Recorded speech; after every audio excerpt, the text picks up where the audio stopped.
Greetings, Mike. Welcome to Perspective Shift, Frank. How are we doing this week? Doing swell. Good. I'm excited for today's episode. I'm always excited.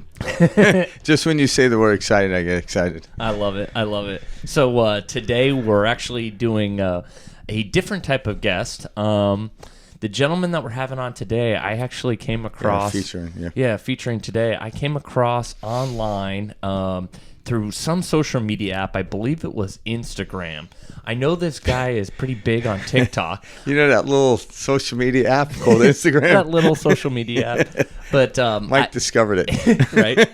I personally don't have a TikTok, but I know this guy has a large following on TikTok because I can tell like he's sharing stories, from his TikTok onto his Instagram, onto his other social media platforms. But the gentleman's name is Star Jesse Taylor.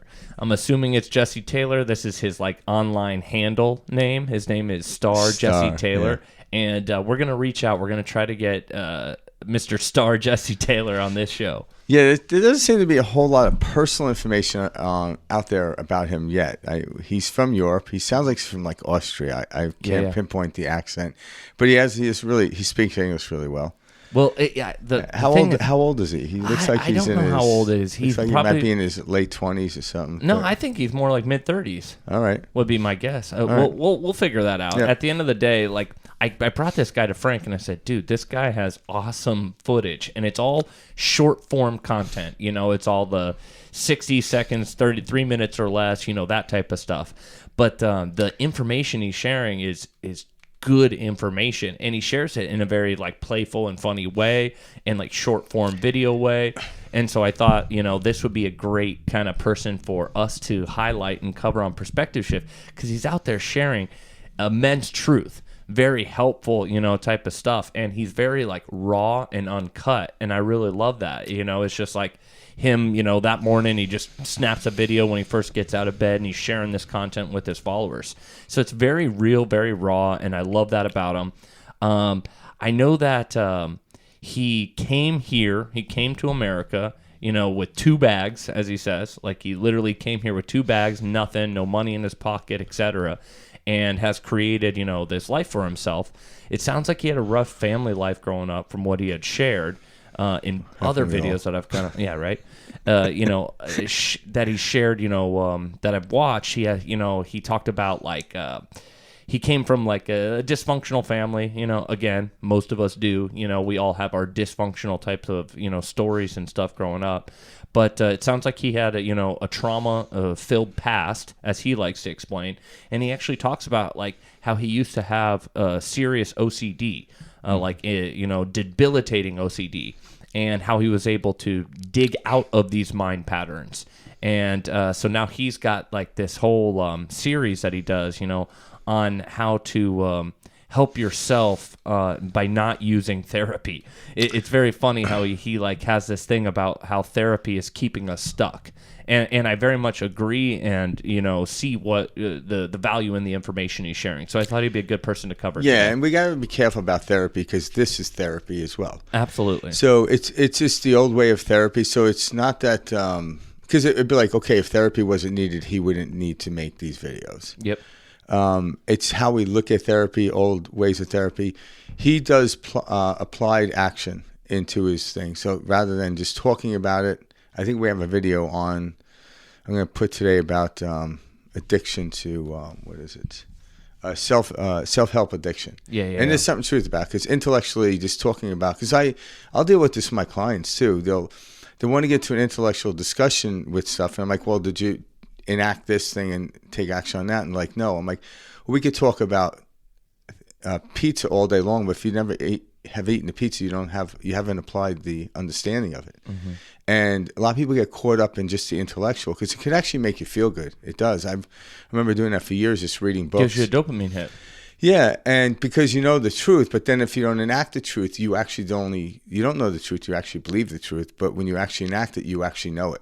So there's a difference, and he talks about that as well, mm-hmm. which is nice, because he's actually training or helping people to take action on it. Mm-hmm. And then when you take action on it, you actually know it. You don't believe in it anymore. A belief is just something I've never done it, but it sounds good. It must work, so therefore I believe it. Mm-hmm. But knowing is, okay, I've applied this and it works. To what degree? Well, as life goes on, the degrees change and everything else. That's why you have to keep coming up with it. Just like someone like him is hitting the market now with this information, even though it's historically since the beginning of time, he's just applying it differently. Do you I don't really get on Instagram at all. The only platform I really ever use personally is YouTube. Yeah. And I don't know if it's because I'm old school. I like to watch lengthy discussions and stuff like that. I don't really watch these short ones, but I've been watching his and they're really good. Well, and that's how I came across them. So it's funny because Instagram is considered like old school now. Like people don't use Instagram as much. It's now like these TikToks and so stuff like. I'm ancient school. Is that what you're saying? Yeah, well, like to me, I still use Instagram, but that's just the platform I like. Where he really blew up is off of TikTok. That's kind of been was his platform, and then he shifted those in. And another thing that's cool about him is this guy is extremely old school. He was originally on the application called Vine. And Vine came out before Instagram, before TikTok, before all of this stuff. And it was short form videos, and you had to tell a story in 6 seconds or less. Oh, shit. And so this guy was posting videos back in the day. Can you tell a story in 6 seconds or less? Well, he can, and he has, and so he was doing these little short form videos, and he loved video content. He loved sharing like that. And then that helped him start his own YouTube channel, and he was sharing little short form videos and stuff. But that's like 10, 15, I don't even know how long ago. That's a while ago. Yeah. Vine hasn't been around in a long time. Yeah. Yeah. I guess within that field, it's old school. 10 years is not old school. But either is. It's cool to see him sharing his long, regular, normal podcasts, that he has. And I was just watching this video shared, in the last month or so where he was talking about how he's trying to put out content that is, where he slows down and he gets to, share it. Because a lot of his short form content is very funny and in your face, and captures your attention, very dopamine hit friendly type of content that you would see on these short form media posts. I just like that he is sharing information that has a lot of truth and, giving people a different perspective out there. And so we essentially put together some different short form videos of him to share with you guys today, and then a couple from his actual podcast or him sharing, just so you can kind of get an idea of who Jesse Taylor is. Yeah. So, do you want to start one of the short ones, or you want? What are you thinking? Well, let's start. If we start with the short one, let's do the one where he's the alien. No, not the alien. Let's do this one. How about we start with what his podcast, kind of give a little okay. Yeah, perfect. Yeah, we'll do that. All right. He is star Jesse Taylor.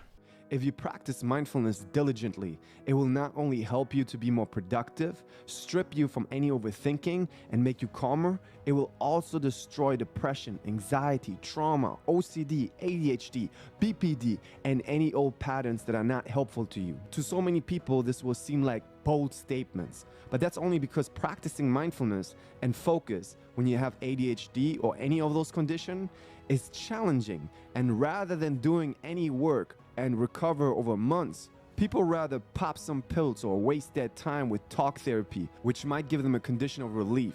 But that's exactly the problem. Trying to get relief, trying to chase comfortable emotions, instead of building the space for yourself to be able to handle any emotions and thoughts. You being a slave to emotions and thoughts, that's the problem, and mindfulness will cut through those patterns. To people who never really shifted to the art of living mindfully, these may seem like bold statements, but I will show you why all of what I say is completely true and matter of fact, even an understatement. Mindfulness shouldn't be just a practice, it should be a way of doing everything. But what is mindfulness? I rarely see someone explain it in a way that gives people a clear understanding. Mindfulness means doing the thing that you're doing in every moment well. It means when you're walking, walk well, which doesn't mean walking at the same time spend time in your head, talking back to the voice in your head, trying to figure out why your coworker or boss is so disrespectful. It means driving well, which doesn't mean drive and listen to a podcast to satisfy the never-ending quest to find the one secret that makes you amazing and successful, which gives you the false sense of doing something productive. Or sitting on the restroom, just sitting on the restroom without scrolling on TikTok. At the same time, mindfulness is an undoing. It's not doing the extra work that you're doing in your head of talking back to the voice, asking if we live in a simulation, or trying to control if another person likes you, or trying to control if your partner leaves you or cheats. This addictive thinking is so enticing to you because it is exactly that, an addiction. And it comes from you trying to be safe and trying to control. But in reality, the chase for control and safety will cause more problems. Because looking for the safety in ACT therapy is called a compulsion. A compulsion is the opposite of mindfulness. Rather than enjoying the moment and doing what you're doing well, you are trying to control feelings or thoughts with actions. When boredom comes up, you're grabbing the phone to make a feeling feel better. When you've been hurt, you call someone to vent to make a feeling feel better. When you feel anxiety, you overeat or scroll on TikTok or take drugs to make a feeling feel better. This seems so normal in society, but that is exactly the reason why society is so insane.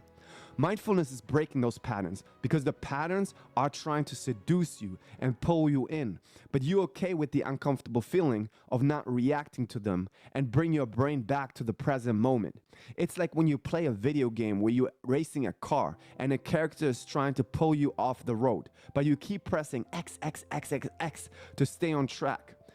That's like mindfulness. You keep coming back to the moment. When you're running, for example, and the brain says, oh, let's think about the job or think about your coworkers.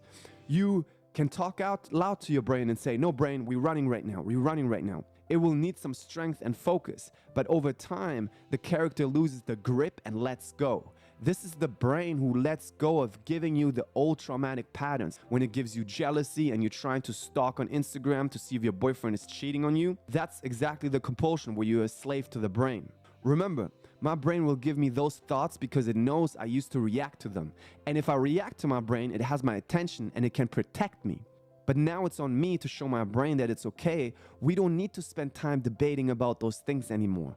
We are not the child anymore that got bullied or treated unfairly. My brain might say we need to control this relationship or work situations, and I say, no brain, we're running right now. Believe me, the brain will try time and time again with all of the tricks up its sleeve to suck you into doing compulsions. But your work is to press XXX and practice bringing yourself back to the present moment. I like that message. Yeah, this is because everything is in the present moment. We were talking about this earlier, Mike, about you start looking at life. We were talking about AI and how there's a lot of false information out there. Like I was talking about Elon Musk. Was supposed to be starting up a company called Quantum AI, and it turns out that they're using Elon Musk in a multitude of different talks where it sounds like he's actually pushing the company. Mm-hmm. And so people are like, oh my God, this is scary. How do we know it's going to be true? Well, when you're actually with yourself in the present moment, the information you need is readily available. We don't need information prior to the moment which we're in, right? We pick up the English language or whatever language origin of nation you're from in order to communicate. But even throughout time, we pick up different words in the moment. Like if I'm having a conversation with someone uses a word I've never heard, I'm like, what does that word mean? I'm like, I like the way it sounds. And in that moment, I learned it. I didn't have to leave the conversation, get a dictionary out and look it up. Mm-hmm. So as we stay present, every information that we need in and directly with our present moment, wherever we are, whether, like he says, walking, driving, is revealed to us. But if we start thinking outside of this present moment, this is where anxiety comes in and we get upset. But we think we get upset because we're thinking about work. No, you're driving your car. There's nothing you could do about work unless your job is a taxi driver. Then it's a whole different story because then you're actually in the right place to be thinking about that possibly. And so bringing the present moment, like one of the techniques I use is if you're driving a car, notice if you feel being pulled. Notice the texture of the steering wheel. Notice, am I white knuckling or am I loose? It doesn't matter if I'm white knuckling, but just noticing I'm doing that. I'm not saying you have to loosen up, but just noticing it brings me back to the present moment. Now I'm actually more diligent in driving this 5,000-pound machine. And then starting noticing the road ahead of me, and you start to notice all these things. Because the world outside this windshield is just as marvelous as surfing in Hawaii. Mm-hmm. But if I'm thinking about surfing in Hawaii, driving down the road, that's going to create disturbance in my body because I'm not in Hawaii surfing. I'm in my car. If for a brief moment, I'm like, oh, and then it's like, oh, I'm only in my car. I'm like, only in the car. When I got my driver's license, only my car is where I wanted to be, you know, and all of a sudden now it seems to be this dreadful place. Not because it's dreadful, it's because we're trying to be somewhere else. And that's it. Yeah. You just nailed it. We're always trying to be somewhere else.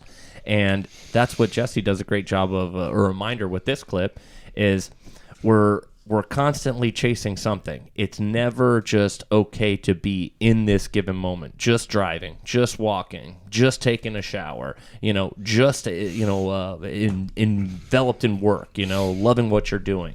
And the more that we can bring ourselves back to that moment, we're starting to train our brain that that's okay. And what he's saying is we've gone, years, decades, more, etc., where we're teaching kids that jumping from task to task and always, having to forecast what could happen in the future. And, do you have life insurance? Have you planned for this? Have you planned for that?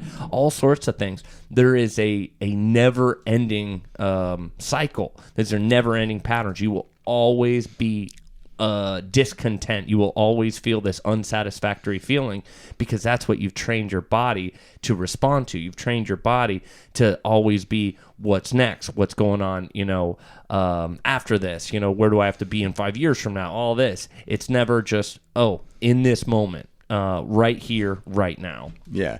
And our society actually teaches both, and that's where the disconnect comes from. Because when you're doing a task, say you're doing a paper in class, well, if you don't focus on the paper, you're going to do lousy on it, right?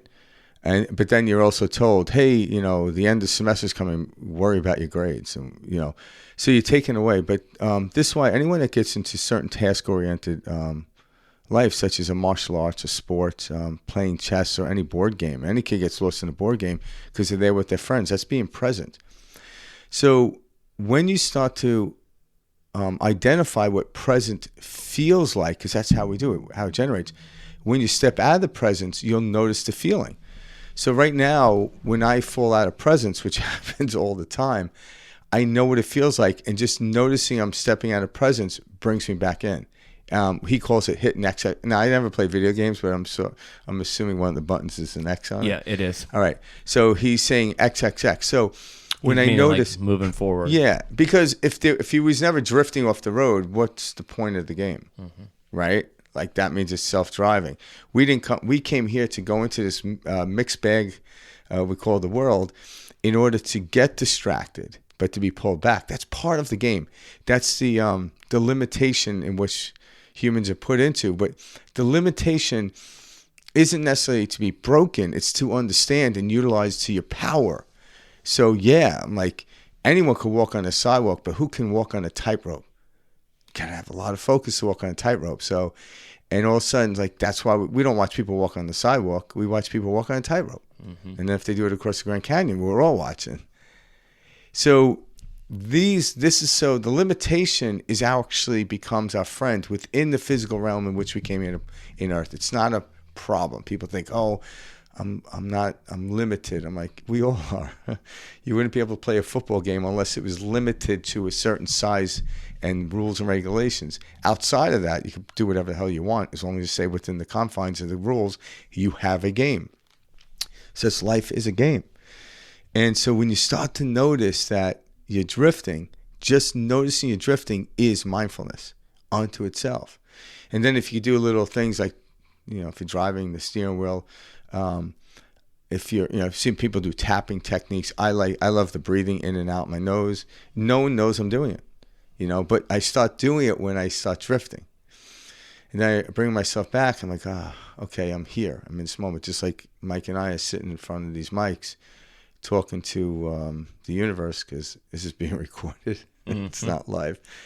But this is why Mike and I'm talking on his behalf, but this is why we like doing it, because I'm present.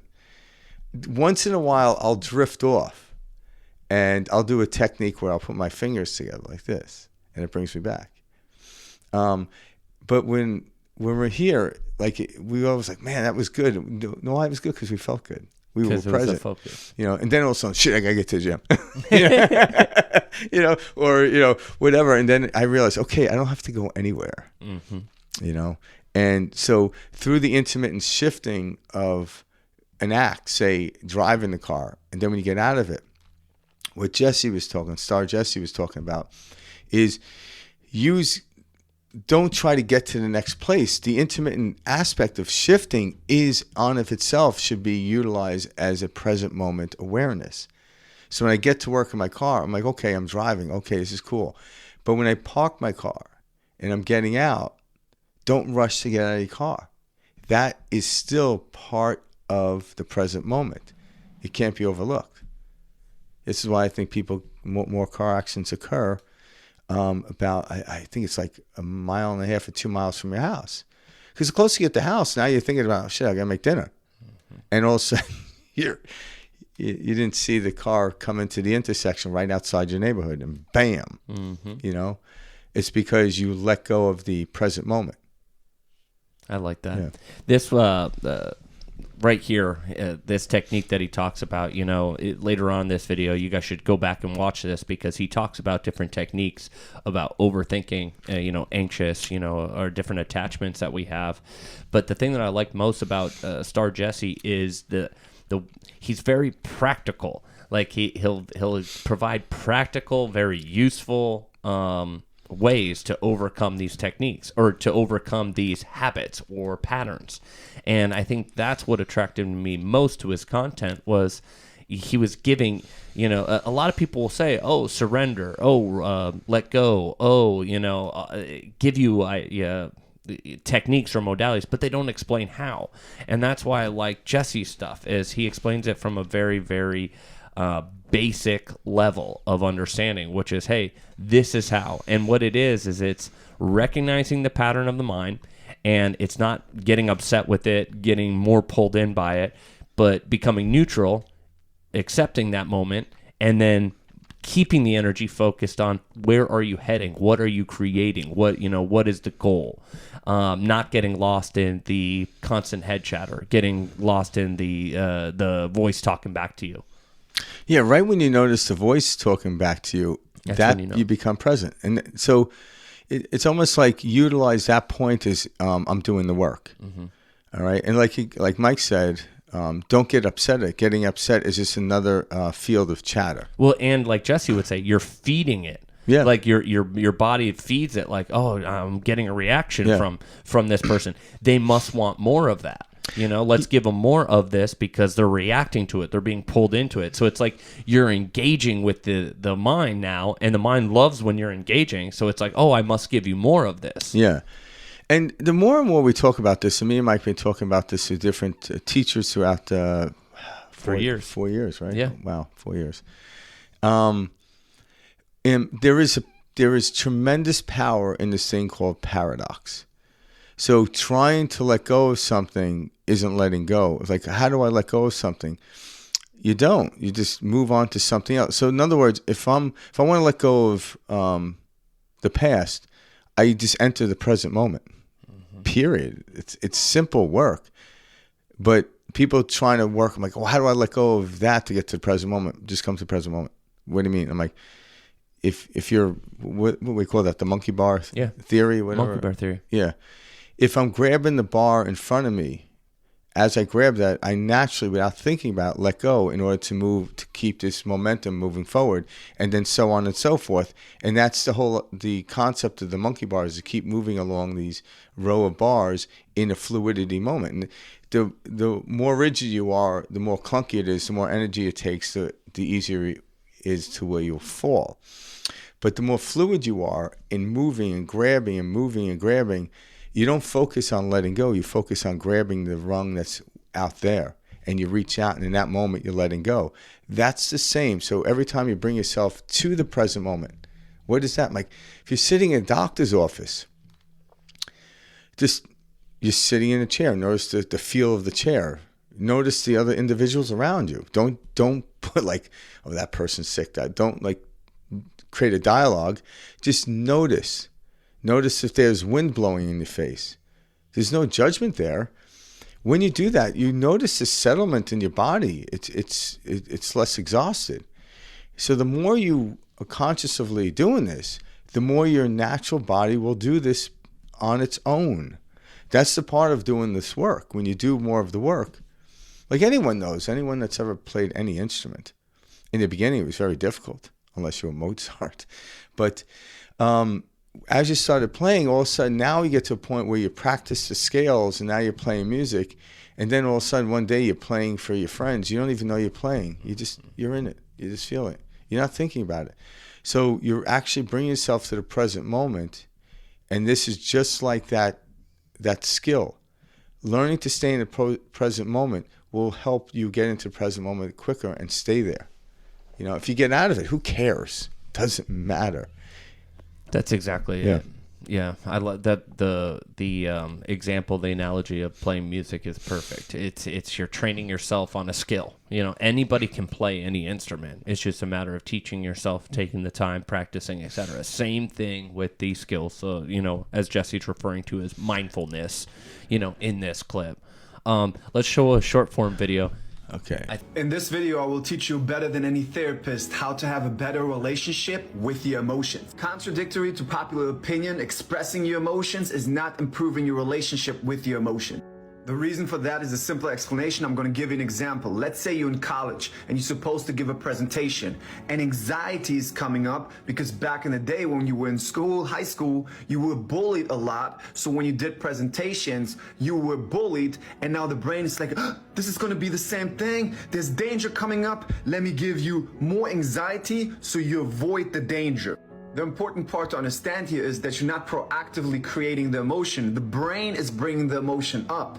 And you, if you were reactive to it, by expressing it, would feed the trauma patterns. The key takeaway to understand here is that you are showing the brain what is important by your reactions. So if you're expressing the emotions, you're reacting to the emotions, which means you're teaching the brain that those emotions are still important, aka the trauma patterns are still important.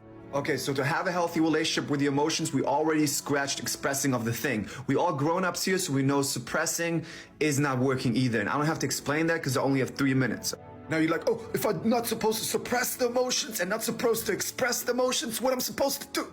The key to have a healthy relationship with your emotions is to accept them. And I hope you say, what does it even mean? Because therapists and all kinds of people, psychologists always say, well, accept the emotions, accept them, but they can't explain it. So to understand acceptance, we have to explain it in the paradigms of doing and not doing. Accepting is actually nothing that you do. It's something that you undo.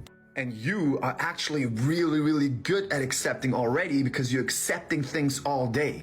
When you drive to work, you're accepting all the trees right and left. You're not hating, this tree has the yellow leaves. It's not supposed to. Oh, I cannot accept it. You're probably accepting many objects lying around your place right now. There might be an apple over there and you're not, oh, there's not supposed to be an apple. So I want you to treat uncomfortable emotions and thoughts like just some of these objects that you're uninterested in, that you just accept. So you don't do things with them. You don't try to fix the emotions. You don't try to make them feel better. An example of trying to make emotions feel better is, for example, when anxiety comes up and you try to scroll on the internet to get rid of the anxiety.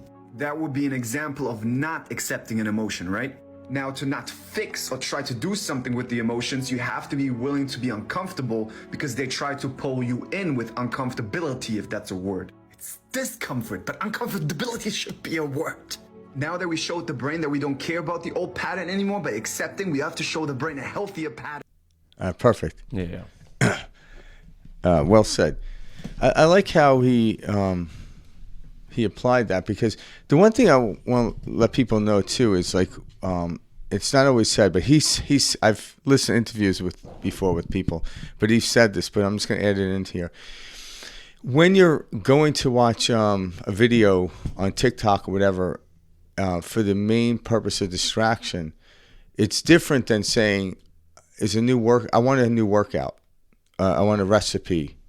There's a difference between, so we're not saying do not go and look at content, but what state am I in to get the content? Because if I'm trying to distract myself, guess what? I'm not even going to get the content in my brain. So if you're going to watch something to like, learn a new way to, make brownies, go and do that. I'm like, I want to make brownies. Oh, let's go on TikTok. That is not a distractive moment from time from the present moment. It's actually accepting it. But there, it could be informative, unless you're a genius at cooking and you don't need to look at that. So that's different than saying, I'm bored, let me scroll. And all of a sudden you're going down this rabbit hole. And you can tell the difference to how you feel.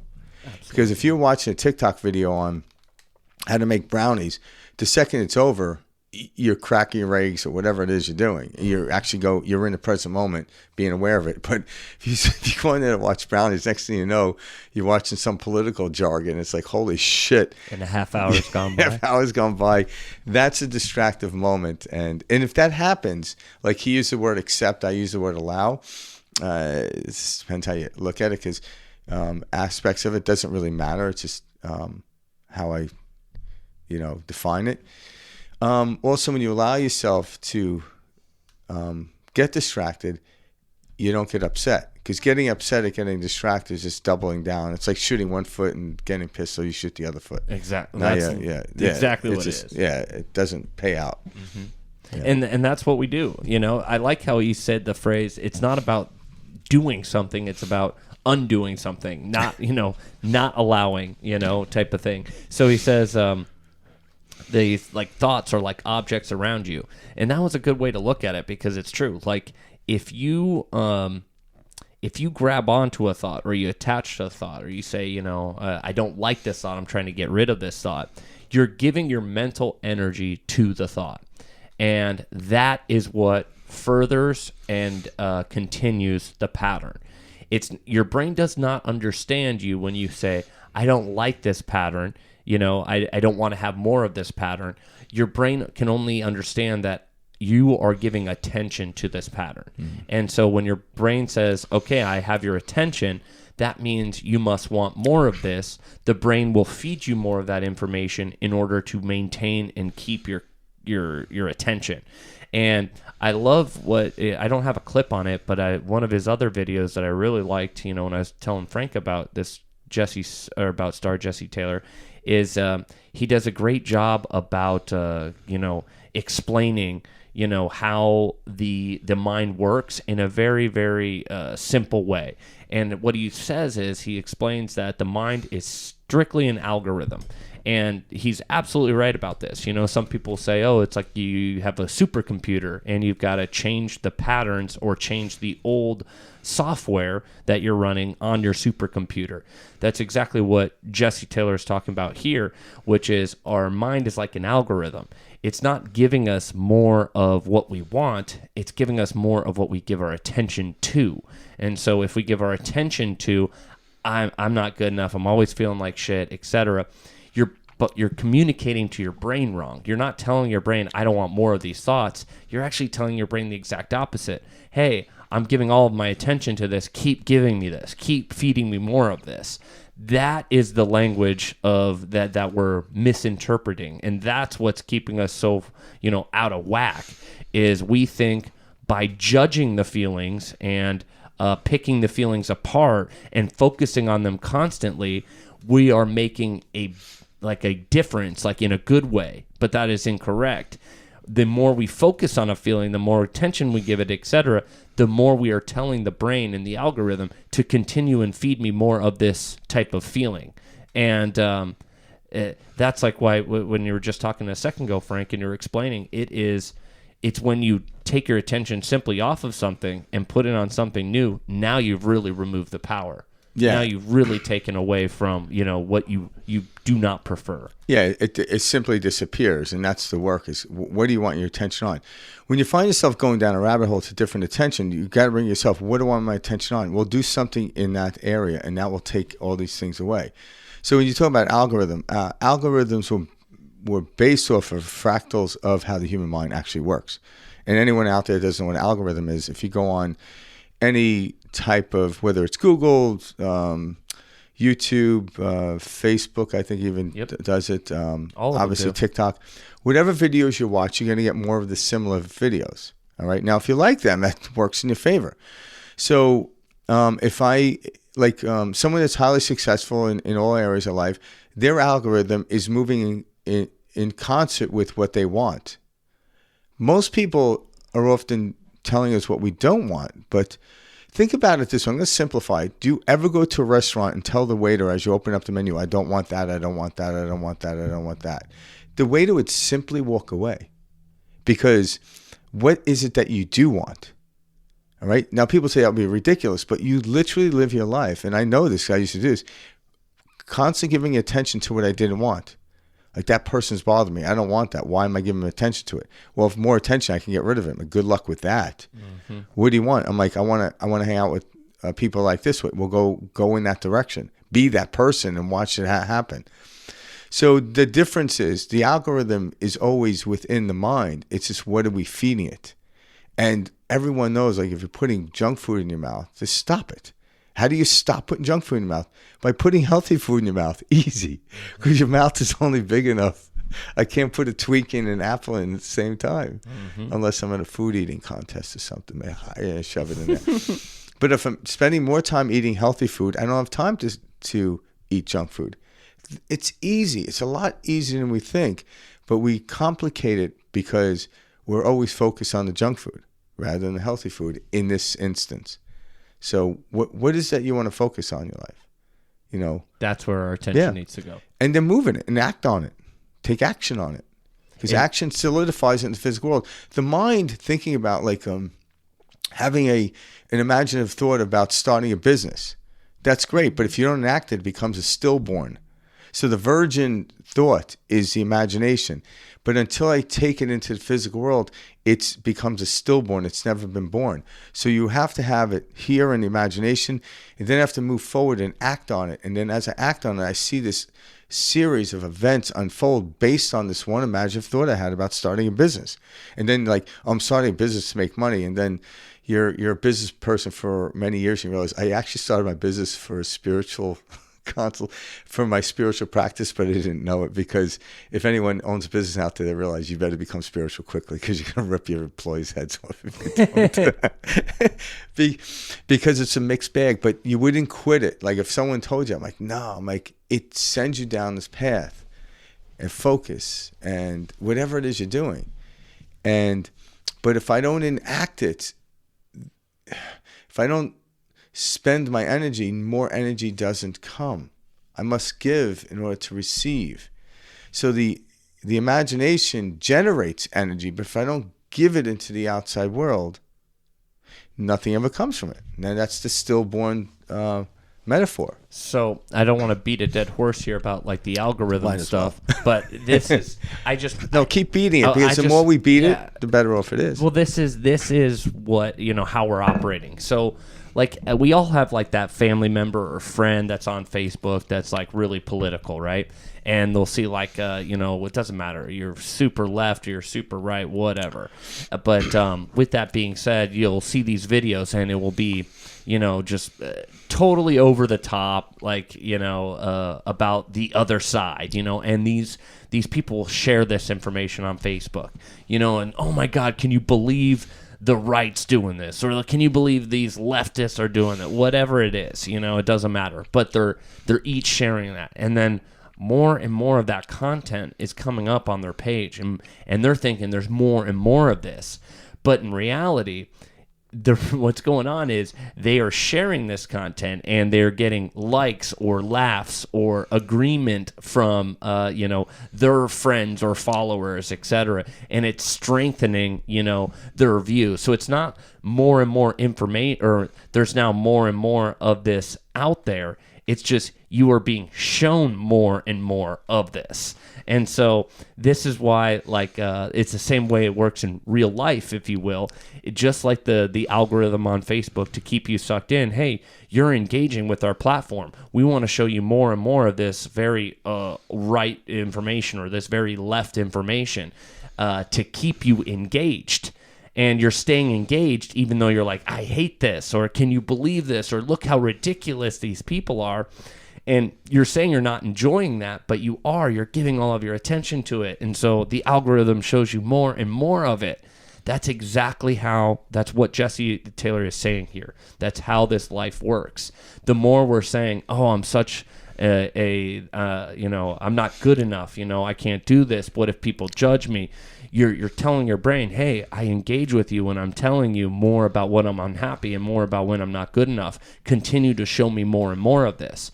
And so it's more like having this like click and awareness, like, oh my gosh, everything's an algorithm. I've been feeding all this bullshit into my mental psyche and such poor self-talk.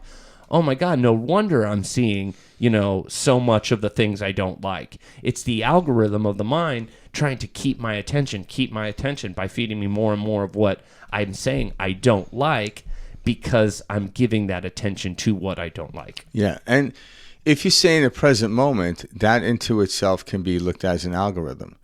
Now, the reason people go on and utilize, they want to check where they stand in information, this is unhealthy, because you're like, in other words, if I know something to be true, and I'm like, okay, this is true. Like, okay, I watched the movie, it was really good, and then I have a discussion, and everyone's like, I hated it, and all of a sudden, like, yeah, I could see your point. You were literally taken away from a viewpoint that you had without any input from anybody else, and all of a sudden someone swayed you from hating a movie. This is what we do all day long. It's crazy. Every present moment is my present moment. There's no discussion on it. I may express my present moment with somebody else, but I don't believe they have to hold my view to it. Mm-mm. And even when I talk about, I was at the beach, it was sunny, it was 80-degree weather, I had a great time. There is nothing to debate there, right? Once I start going in, my way is better. All of a sudden, I lose myself, because now I have to defend. I don't want to defend my position in life. I just want to be in my position in life, have fun with it. I might jokingly say my way's better in a tongue-in-cheek way, because that's the most preposterous, ridiculous thing in the world. And that's what happens. So if you get a lot of people to agree with you, you feel really good. But why do you feel good? It's because this weird dopamine hit you're getting that, oh, I'm right. But the second someone comes along and has an equal and value argument against it, you fall the hell apart. Mm-hmm. And then you yell vicious things towards that person like they're a monster. I'm like, don't you see what just happened? If in boxing, if I keep throwing the left jab at someone, it's how you start out, right? And, because I'm righty, I'm traditional. I throw a left jab, and the reason I'm throwing the left jab is I want to see which way they're going to move. If they keep moving to my right, after third, I'm going to fake the jab and throw the right hand. If they move to my left, I'm going to throw a hook. That's why I'm throwing the jab. I want to see what they're going to do. I want to hook them into getting hit. Mm-hmm. So if you're letting the world jab you, take control over your fight. Take control over your life. Don't allow them to get pulled into it. No, if I notice when someone's doing by throwing the jab, I just stop the jab. Now they have to take another technique. Now I just threw them off their game. And it's, I don't need to throw someone off the game. I just don't need to buy into their game. It's not about that, because then you also, now my game is throwing off people's games, and that's another hook and sinker type of situation. Totally. And magnify this now onto a consumer level, with makeup products or weight loss products or clothing and accessories or vehicles. See, we're manipulating people all over the place, and we don't even see it. And we call it advertisement, we call it marketing, etc. But what we're doing is we're playing on these things that we already know, guys.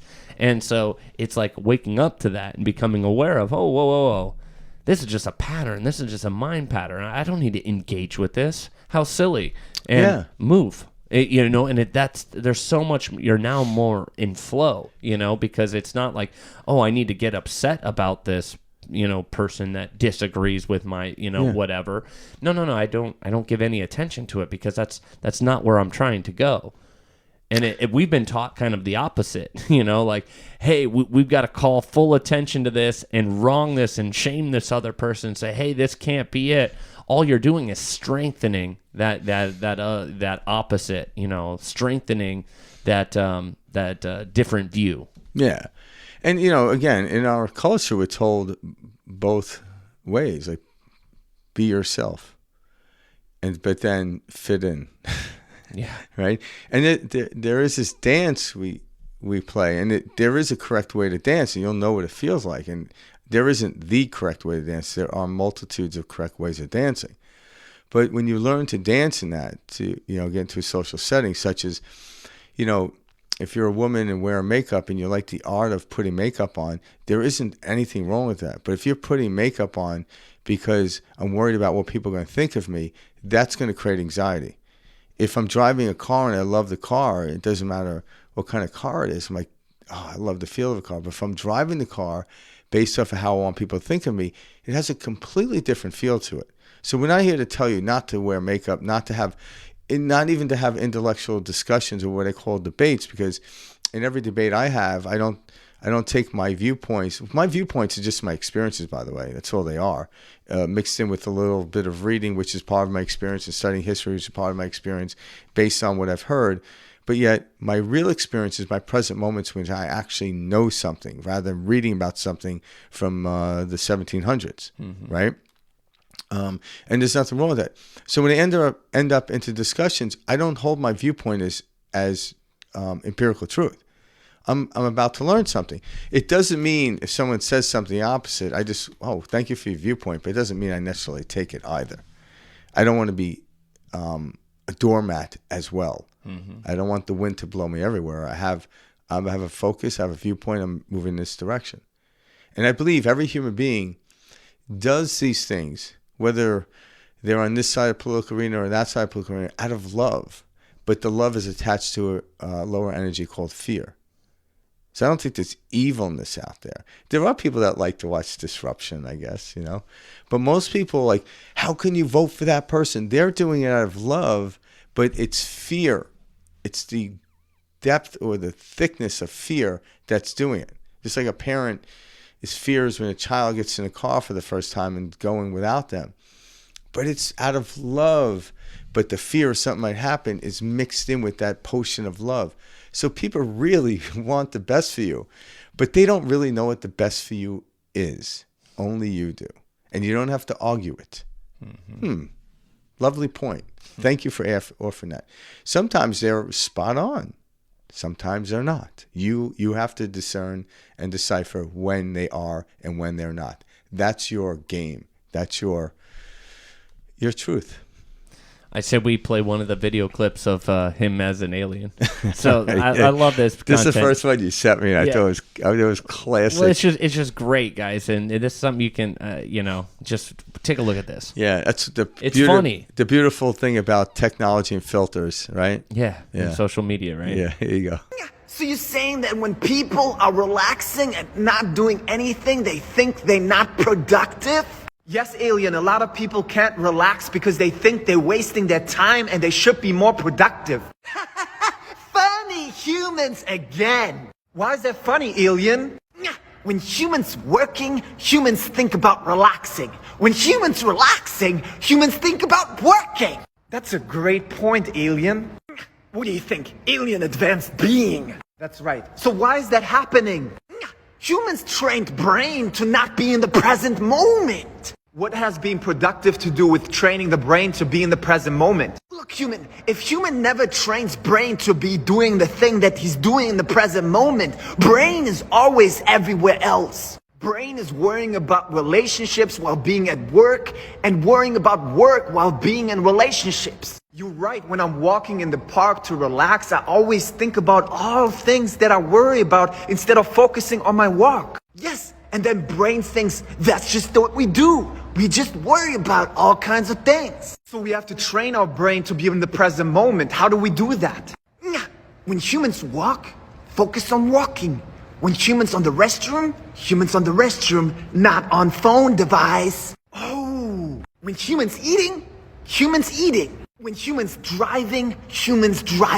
Oh, that makes so much sense, but it's so challenging. How do we stop the brain from going everywhere? Funny humans again. Why is that funny, Alien? Human brain, of course, doesn't like it because you taught that worrying about things is kind of controlling things. Even though you don't have control about anything while worrying, and it doesn't help anything. So bringing ourselves back to the present moment is a practice. Yes, and brain will learn. And then when human relaxing and brain pattern comes in and says, work, work, work, work, work, we practice bringing ourselves back to doing nothing and relaxing. Yes, and then human more productive, because at work, human really working in the present moment. Oh, and when we relax, we're really recharging. Yes, that is so helpful, Alien. I like it. Very, very poignant. See, I love it. Like this was my introduction. I saw one of these videos and I was like, wait, this is awesome. Content. I was like, this is great. So then I started watching others and I was like, dude, this guy's hilarious. The brilliance about using humor is because it doesn't have a blame feel to it. Whenever you talk about anything, whether it's racism or sex, anything about this course in sex, and you apply in a joke tasteful, like in a way, say, it opens them up because we can see the ridiculousness of it. But if you tell someone, if you actually did it in a more stern way, you're doing this wrong, all of a sudden the brain wants to defend itself. Mm-hmm. Humor is a great hoodwink to the brain. It is. It really is. It's brilliant. And that's what I think is so awesome about this guy's content, because he's very funny. Jesse Taylor. Like even in his normal stuff, he's just like very like straight up, and it's funny. Yeah, I just like that the alien bit. Yeah, that's cool. Yeah, it's funny. So he's got a ton of videos like these guys where it's again little short form stuff like this is what humans do, and then the aliens are like, oh, funny humans. Well, I've got another one. We'll watch one more. Yeah, and actually, there's another way to look at this. We have a higher mind. Mm-hmm. So one could say that's the alien. Because a lot of times, too, we say, okay, the aliens are smarter than us. I'm like, no, the aliens come from the same source that we do. I've never met an alien, but I'm not assuming there aren't any. But they have a direct source. Their perspective on how things are being done is different than ours. But we still have the same ability to get to the same source of information that they do. But just like if I'm playing football, the source of information I need is relatable to football, not tennis. So, yeah, imagine athletes get together and like, okay, I'm going to learn how to play tennis and see how that works. And there's cross references that. That's kind of how I want to look at it. So I look at it as an analogy of an alien isn't an alien. It's your higher mind that really knows that's ridiculous. Oh, funny human. Yeah. And that's what's so great. Like here, and he nails it because how every one of us can relate to this, where we've been, oh, today's my weekend off. And you spend that weekend off, all you're doing is thinking about what happened at work the last week or what needs to be done the next week, and you're never actually off, or you're never enjoying that relaxation moment, allowing yourself to recharge. But then when we are at work, flip side to this, all we're doing is going, oh my God, I'm so tired. I'm tired of being here. This job doesn't appreciate me. I wish I was just off, relaxing. And it's literally because you've trained your brain, no, when I'm relaxing, I don't deserve to relax, so I should be thinking about work because that's the right thing to do, and that's what my brain should be doing. And then when you're at work, you're going, God, this is just so overwhelming. I'm so tired of this. I just can't wait for Friday. Oh, what's for lunch today? I'm just going to look for where I can go to lunch. There's got to be a way to make this feel better. And we distract ourselves so we're not present at work. And so it's seeing how funny, because it is funny that we've allowed our minds to do this, and seeing how counterproductive this pattern that we fed our mind is. If we're at work, we're at work. If we're relaxing, we're relaxing. Yeah, and why? Well, if you're at work, you're actually relaxing. So relaxing isn't a, if you're at work, why aren't you relaxed? Mm-hmm. Sitting on the couch, I've seen many people sit on a couch that are not relaxed, Mm-hmm. So if you look at this, if you need a spiritual practice, the present moment is the ultimate spiritual practice. Like, it's way better than meditation. Meditation is just a field of experience in the moment we have. But people are like, why isn't? I'm like, no, I love to meditate, but why do I take it out of as my first practice? Because in the form of meditations, such as like close your eyes, listen to music, I can't perform other things. But I can sit in a dark room and have my mind be in the present moment. Notice, okay, it's dark, it's cool, or it's hot. I can still do that while I'm at work, while I'm driving my car, while I'm at the gym. Mm-hmm. But if I'm meditating and put myself with music playing, closing my eyes and doing this type of exercise where it actually takes me out of doing any other act, that's a momentary thing. And if I only feel good when I do that, I'm in trouble, because there's 24 hours in a day in how we count time. And if I do it for 2 hours, what do I do for the next 22 hours? Mm-hmm. Okay, there's 8 hours of sleep. Okay, let's take that away. But my body and my life can't maintain only feeling good for 2 hours. It can't. I got to feel good all the time, as much as I possibly can. And the act of staying present naturally relieves you. Because really what's tiring is thinking about something that's not happening. That exhausts us. I think I might have mentioned a story before, but I remember one time a client came into my salon, and, it was in the evening. It was like 5 o'clock in the evening, and she walks in and says, I'm exhausted. And I just said to her, when did you notice you were exhausted? And she's like, what? I'm like, when did you notice you were exhausted? She goes, on my way here. I'm like, when you got into your car, were you exhausted? She goes, no. I'm like, okay. When you were driving here, were you thinking about 50 emails? And she goes, yeah. I'm like, that's what exhausted you. Because if the long day of work exhausts you, you would have felt that. Now, if you're working and thinking all day long, it's going to catch up with you. But in that moment, when she sat down, I said, just do me a favor. I say, close your eyes or not, it doesn't matter. Just take a deep breath in and sigh out. Do it 3 times. So how do you feel? She goes, I feel a little bit better. I'm like, all right. Because when I told you were listening, you weren't thinking. I could have told you to snap your fingers. And you felt good because you're listening. And you're in the present moment doing it. But now you don't need me to do that. Do it for yourself. Mm-hmm. And all of a sudden her energy rose and came level. Yep. But her thought was like, well, I have to get to bed early tonight. I got too much work to do. And then you go into bed at night. Shit, I got to get up early. This messes us up. But at night, if you're thinking about what you do in the morning, that's just ridiculous because you can't do it now. Yeah. It's like thinking about eating a sandwich 2 hours from now. It's the most ridiculous thing in the world. And that's what we do. That's literally what we do. Is we're exhausted because we're in this mental, multiple mental patterns, multiple different times each day. Yeah. It's like I don't like this, and this is why I don't like it. Oh, I know this isn't good for me. I should be doing this. I should be at a different place from now. It's recognizing all this chatter is just trying to get your attention. And the more you can detach from giving it attention, the less you're feeding it. And then it's going to begin to fall away. And then it becomes less and less and less. Yeah. And when you're in the present moment, when you stop chasing your dreams, all right? And it's not that you don't dream, but in the present moment is the only place you can actually conjure up and build the dream. You can't do it from a distance. You can't do it from afar. So in other words, when I have a dream about something, okay, I want to start a new business or I want to go a different direction in my business, then I have to bring myself into the present moment in order to enact anything. Just like a 1,000-mile journey begins with one step. But if I'm focused too far out, I'm going to trip on everything that's in front of me. It's like driving a car. Now, we have the technology to do this, but we don't. Mm-hmm. Good thing.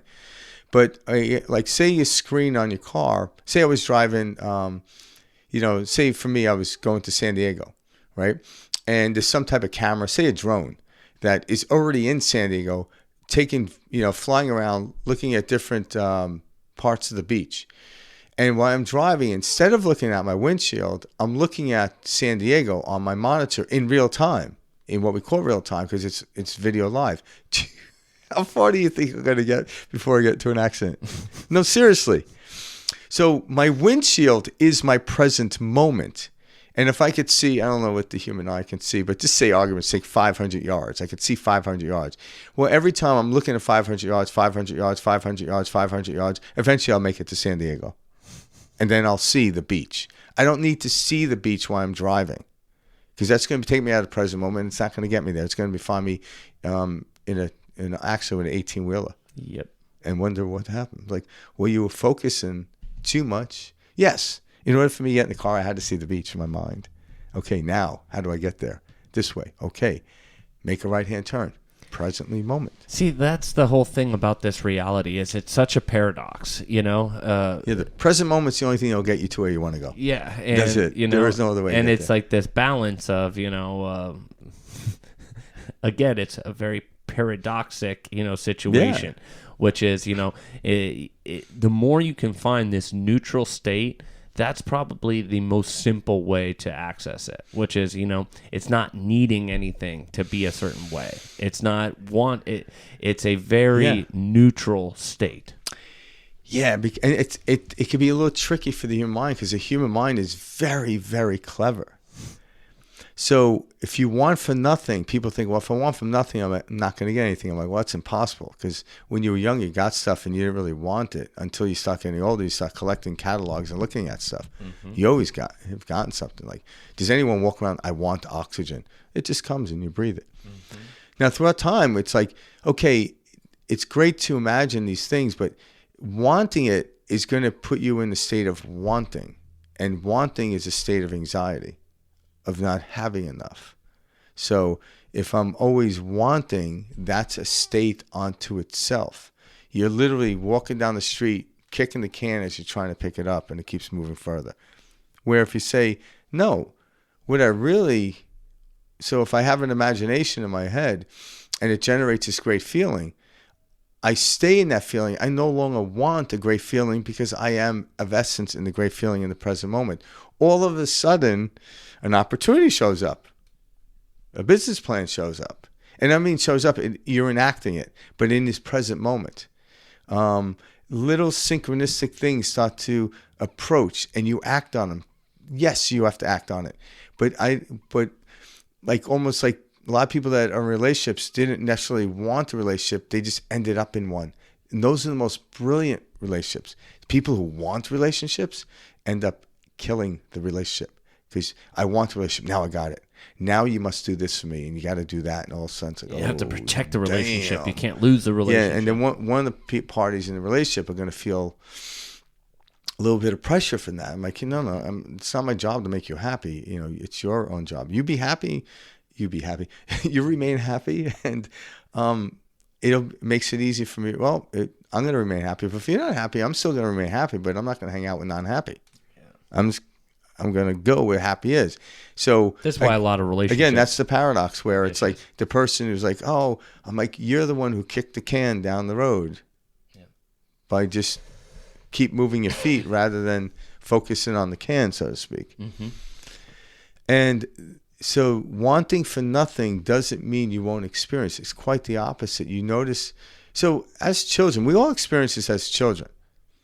The day went so quickly just by you and your friends, like me, maybe talking about baseball, or we could sit on a curb and 5 hours would go by. And it wasn't like, oh shit, we didn't get anything accomplished. No, It was the most amazing feeling. Even if it was, as we're talking, we're kicking around rocks, we're also like, hey, can you see how I can get that rock closer to the curb?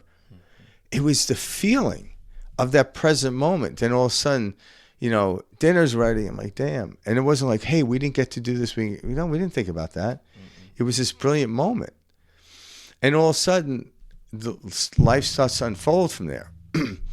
So the present moment's the only thing that offers that. And that's the greatest feeling because there was no weight on it. There was nothing. It was just great. So that's when Jesus talks about the childlike state. That's what he's talking about. He's not talking about the childish of pushing things away and complaining, I don't want that. It's a childlike state of being completely present in the moment, regardless of what is happening. There is no other place to be. Yeah. It's right now. Every once in a while, look around. Look how beautiful your life is and that you actually have a life, a body. I don't give a shit what it looks like. Absolutely. Yeah. Stop that. And then watch what happens. It transforms into different things and synchronicity comes along and it only adds onto it. But expands, continues to expand. But wanting creates anxiety. So by all means, want. See how that works for you. Yeah. Yeah. The power of the paradox. Yep. I said we show the next alien clip. The next alien? We might as well roll with it so people can see it because these are funny. So you're saying humans want to know how to be confident? Yes, alien, it seems like everybody has confidence problems. How can we be confident in ourselves? Funny humans again. Why is that funny, alien? Let me ask human question. Why does human want to be confident?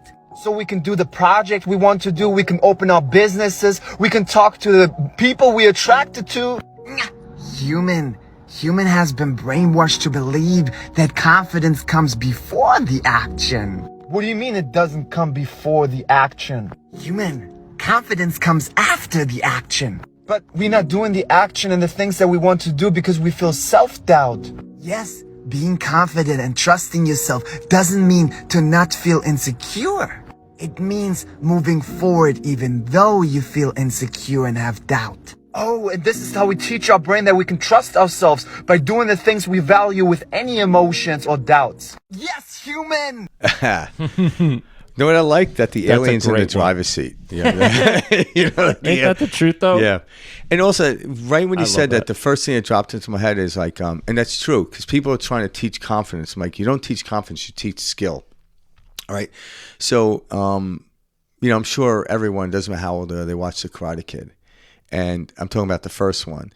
And when Danielson, which is called by Mr. Miyagi, had him wax his car, sand the deck of his, sand the wood on the deck, and paint the fence.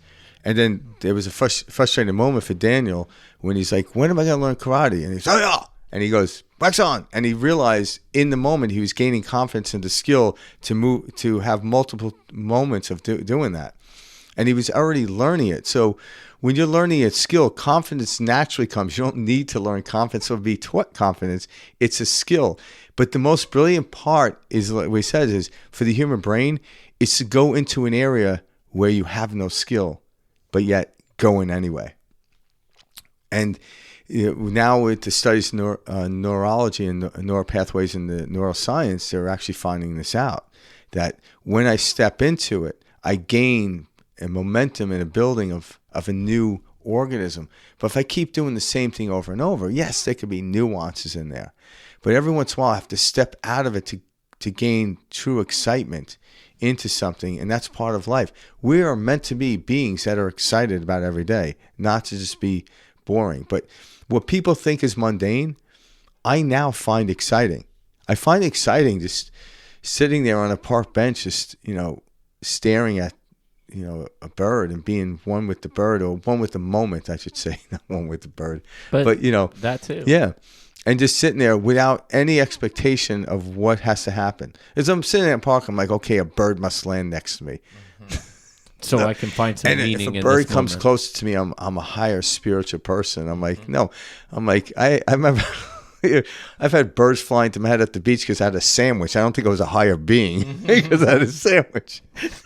But that's what we do, is we're kind of like talking to ourselves all day long, like, if I do this and this, if I don't step on that crack, I'll pass my test. I'll be great, and we do that, and we play along, and we buy into it, and it's the type of thing that it does keep us saying, hey brain, we like engaging with this, keep giving us more of that.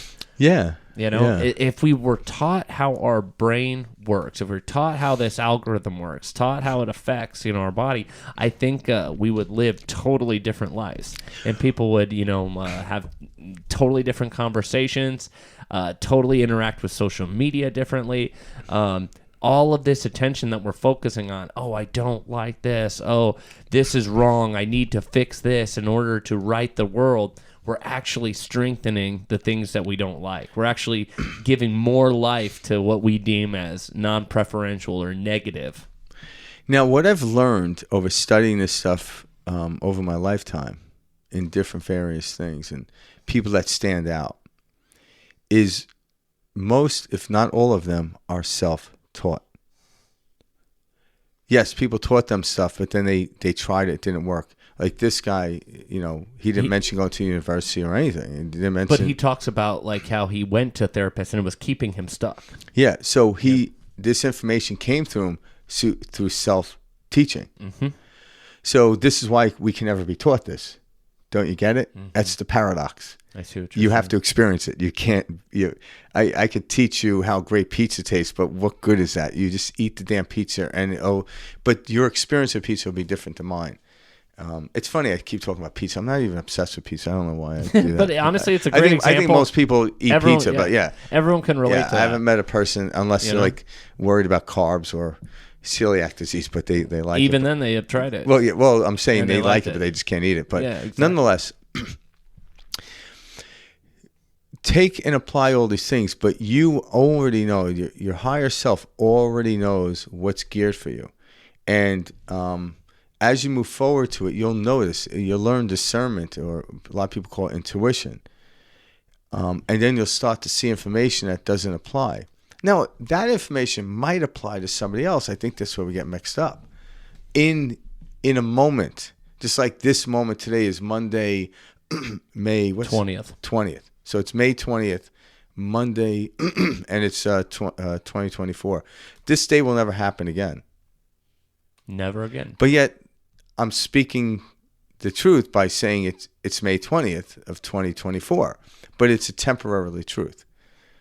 The mind works empirical truth. But yet you then have, just like the sun has rays, the rays are just fractals of the sun. They come from the sun, but they only show you a little bit of the sun. And that's it. So we're having this experience in a very fractal setting. There's multitudes of dimensions beyond my brain to even conceive. So the truth I'm speaking is momentarily truth. How long the moment of truth lasts, like my name is Frank Daly, was born in Queens. Well, when I die, that truth, that information still remains, but I will no longer be here. So that's a longer moment than, say, today's, May 20th. So as you look at that, so you don't argue over those truths, There are empirical truths, and me and Mike went over them before. But when you start from that place, then everything else is just an experience, and then you start to have fun. You start to really have fun. When you think you have to do something, it's no longer fun. But you give you give a kid, a telescope, a microscope or a telescope, it doesn't matter, and just say, do whatever you want with it. They're going to have fun. But once you tell them they have to do this with it, it becomes laborious. It does. Because their little minds, I'm like, I don't want to do that. I want to just, like, here's a telescope, look at the stars. Like, I want to look in that girl's window. I shouldn't have said that. It's just funny.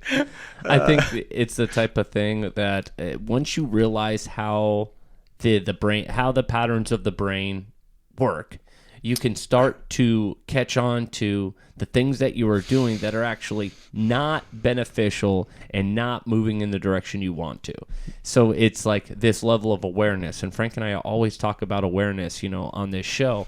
That's what every one of our guests is, referring to, referencing, chatting about, is it's calling attention to these patterns. And when you're aware of such a pattern, you can change the pattern. And it's not a way of changing it forcefully, it's a way of more like, oh, pattern, I see what you are. I'm going to move towards the pattern, I'm enjoying to experience, or the pattern that I know that's going to better serve me. The one thing I like to touch on that he explained, which is fundamentally to come to understand, is the universe at large is always working in your favor. So he mentioned in here that when you trust going into something, trust that the universe has your back. So if I'm in a GPS, say it's a fractal of my higher self or the universe directing me towards a particular location I want to go to, and I trust it, I make the turn, and if it says right, I make the right, and after I make the right, it then leads me on to another bit of information, and there, so on and so forth. And when I trust, I literally get to the place I want. People do not trust that the universe is looking out for them. That's fundamentally problematic. So then paranoia sets in. And then they don't make the right, they go straight. And they wonder why I'm no closer. Like, you know what I'm saying? It could have went in any... Nothing ever works out for me. I can't listen to this, etc. Yeah. But the universe is always and forever working in the way you need to go. It's on your behalf, just like a GPS is working on your behalf.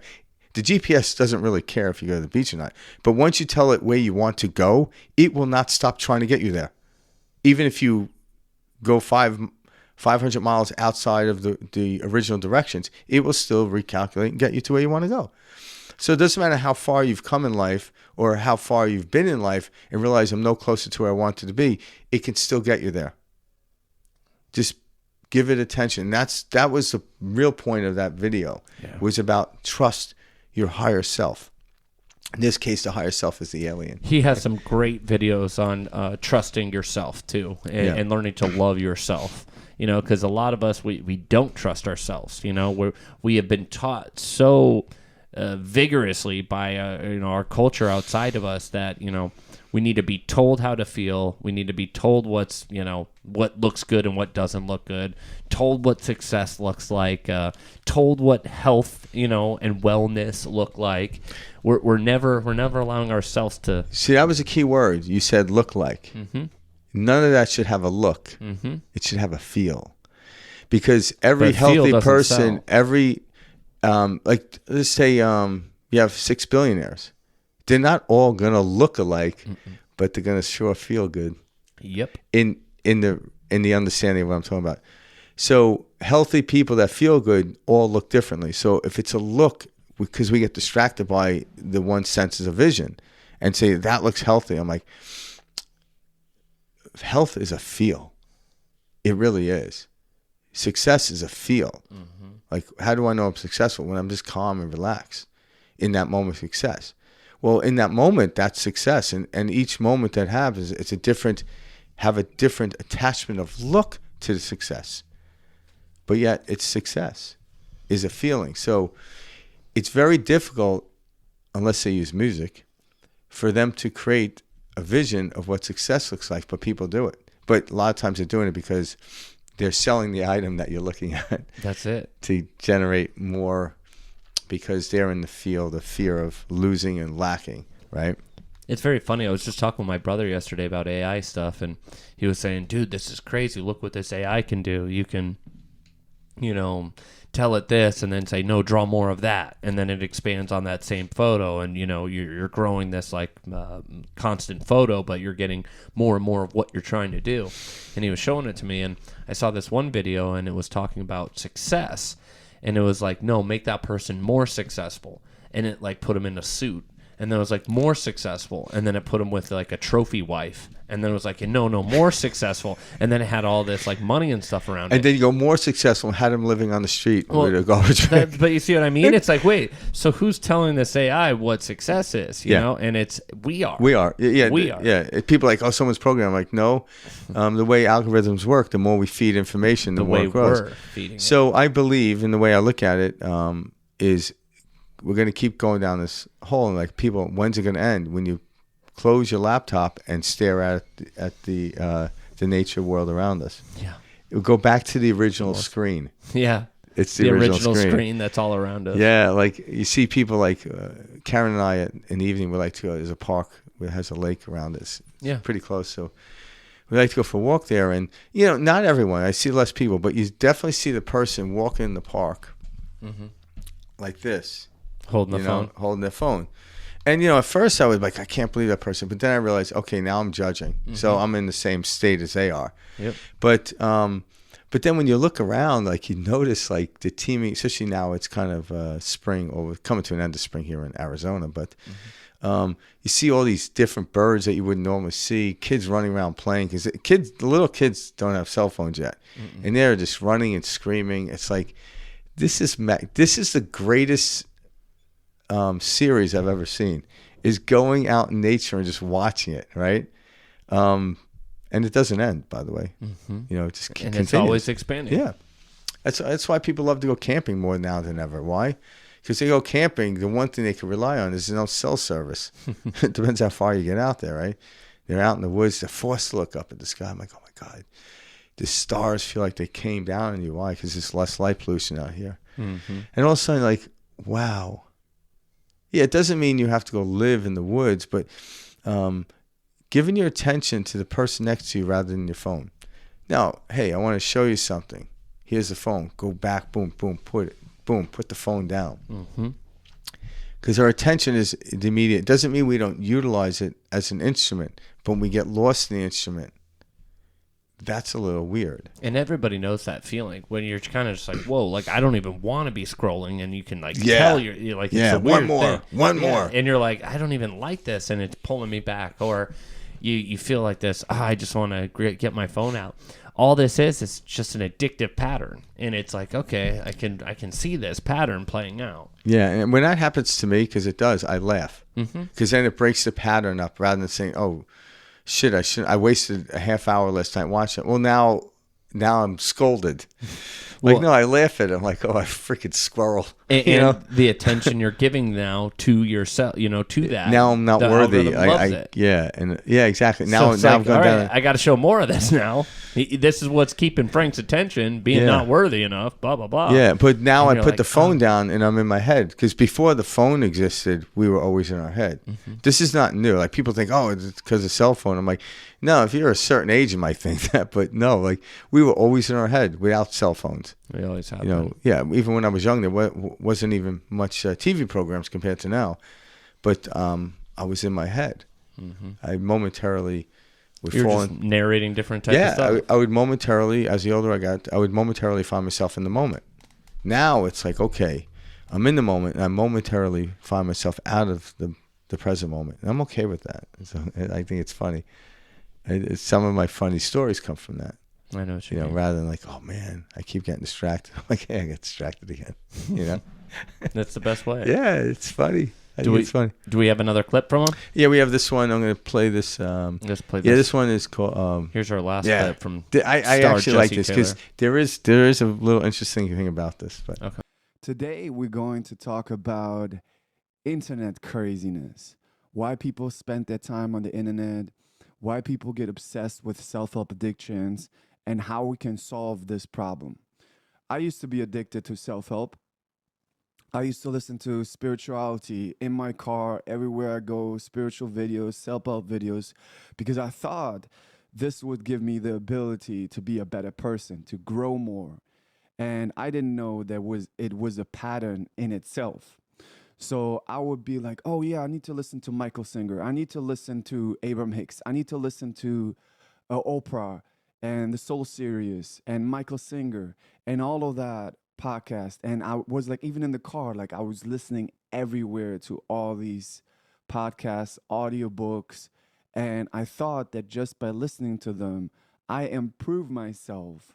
And that's how I'm going to have a successful life. My life wasn't improved by the knowledge. My life was improved by applying the knowledge. But the funny thing was, it wasn't even a plot from using a lot of things that I learned from there. It was actually just from going in the direction. So I'm going to give you guys a preface. I used to drive Uber. I used to drive Lyft. I am an immigrant, right? I came from Europe to the United States, and I came here without anything. I had 2 bags, and it wasn't even like that big of bags. I had 2 bags. I didn't even have a place to stay in the beginning. I stayed with a friend, and I didn't have a car, nothing. But on some point, I was able to get a car, and I was driving Uber. I was driving Lyft, and I was working with kids in a company where I would be an entertainer, entertaining kids on birthday parties, doing lots of games in schools. It was a blast. I had so much fun. I learned so much about the psychology of children, and it gave me a big ability of social skills, because the ability to have 30, 50 children, no matter what age, anywhere from 7 till 17, to entertain them and make amazing games for them, and spend 2-3 hours with them, have their undivided attention, is a skill, especially nowadays with social media. So I did all those things, but I was like, damn, I cannot live my life like this. Like, I cannot drive Uber forever. I'm too smart for this. I want way more things than this. I want to be successful. I want to grow. I want to do the things that I value. And I always loved making videos. I always made videos. I used to make Vine videos. If you guys remember Vine, it's the 6-second videos. And for all the Viners, it's a huge skill to be able to make a story within 6 seconds. Make a story that makes people laugh within 6 seconds. I wasn't famous on Vine. I didn't even have a lot of followers. I used to make YouTube videos too. But I was so in love with Vine, like just posting videos, that even though I didn't have followers, I would just post them. And even when Vine was canceled, I still used the app and uploaded the Vines on Instagram, right?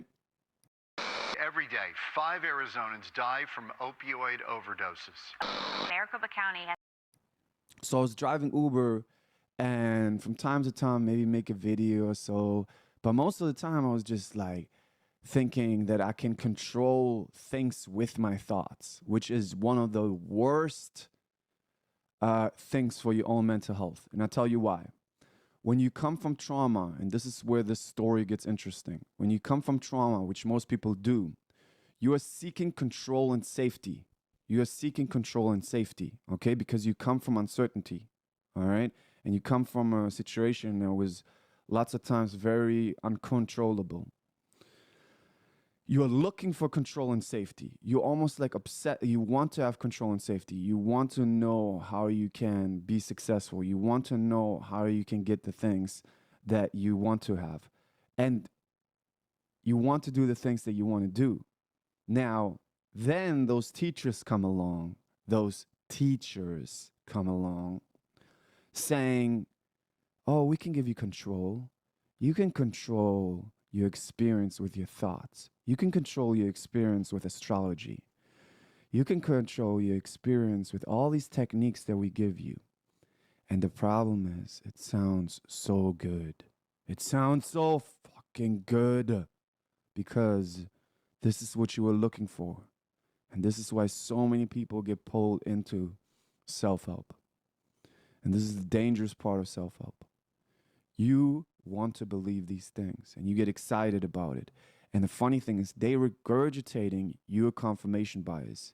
They confirming your confirmation bias. They say, yeah, these feelings, you are more aware, you're an empath. And then you have a new label. Oh, I'm an empath. Oh, cool. Okay, I'm an empath. Oh, I feel more special as an empath. Oh, wow. Now I have more identity.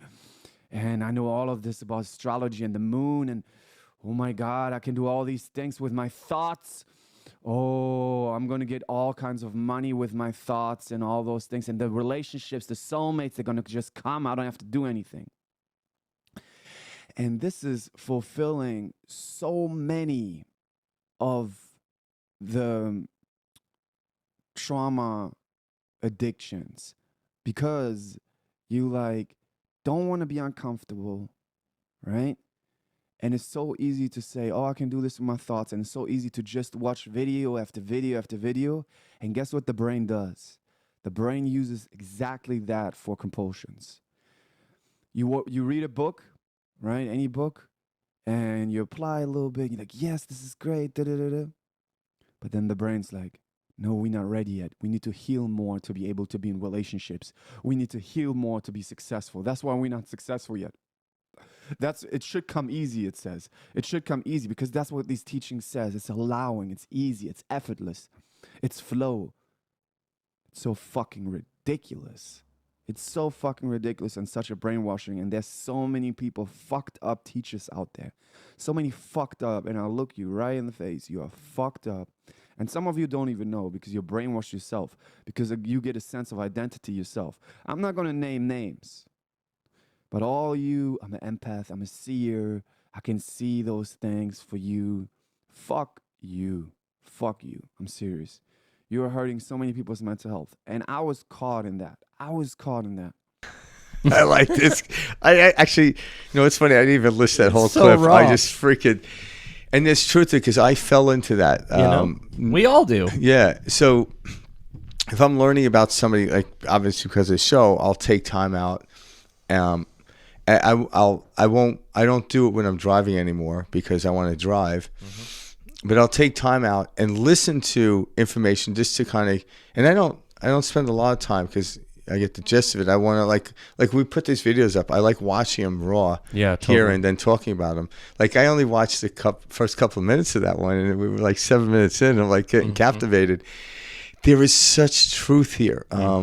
It's almost like the story of the Buddha, where the Buddha was, you know, born a prince, and he lived very wealthy. And as the story goes, his father kept him from any harm doing like the world was his perfect place. And one day he was leaving the palace in a cart, and they hit a bump, and the shade opened up, and he saw like a homeless person or someone nearly dead laying on the ground, and it was disenfranchising to everything he thought was happening in the world. He thought everything was happening in the world was happening in the palace. Mm-hmm. So then, as he got older, he left the palace and went to live and renounced everything.